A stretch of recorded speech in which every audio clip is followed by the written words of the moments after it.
Hi, I'm Dan Morrow, and this is News 6, News for 6th graders. Today, Mrs. McDevitt's class of Arlington brings you news about our school and community. Our village of Arlington is located in Hancock County. The population of Arlington is about 1,000. The village is settled in 1840, 133 years ago. Our school is on Johnny Appleseed Highway. This road got its name because John Chapman, better known as Johnny Appleseed, had owned 2 plots of land in Mount Blanchard near Arlington. The deeds of purchase are recorded at the county courthouse. Crab apple trees are planted along the highway near Arlington and are beautiful in the spring. At the west edge of our village, there is a brand new 50-bed nursing home. On the east end is the park where we started our homecomings 27 years ago to raise enough money to build our own swimming pool. We have a rather small school which has its advantages and disadvantages. Our classes are small, so there are things for everyone to do. But the high school students are in the same building with us, and they change classes every 45 minutes, which sometimes makes it hard to study. Carol? Our volunteer fire department has 2 fire engines, a water truck and a rescue truck, in addition to a grasshopper which puts out fires along the railroad tracks and in fields. The first pumper was purchased in 1886. 20 men, 10 on each side, manned this pumper. It was pulled to the fire by the firemen. This engine was used until the early 1920s when a Model T was bought. At the 4th of July festival this year, kids had fun helping to pump water from the old pumper. Streams of water shot 150 feet. One Sunday morning in July, people from the Lutheran Church in Arlington went to South Dakota to visit the Rosebud Indian Reservation. Several other people were from our class. The youth group had raised $6,100 for this project. The project was to help the Sioux Indians. We stayed 2 weeks at the powwow grounds of the Indians and helped to add on to a house as well as remodel another. We received 2 sunburst quilts, hair braid ties made of porcupine quills, and some medallions.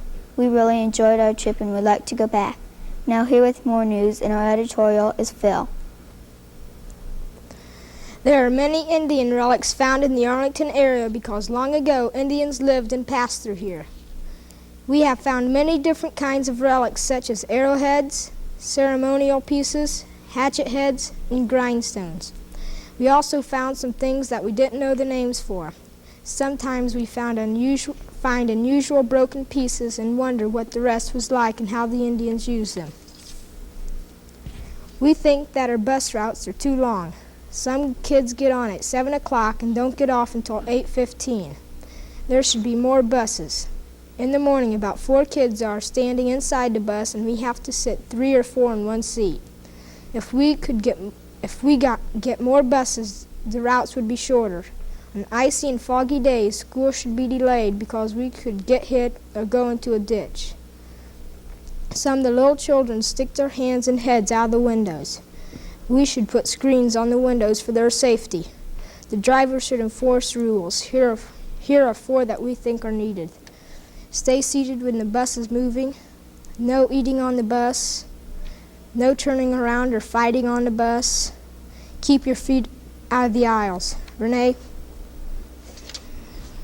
At our school, we have had 4 American Field Service students. Each year, a new student comes and learns about our school, community, and country.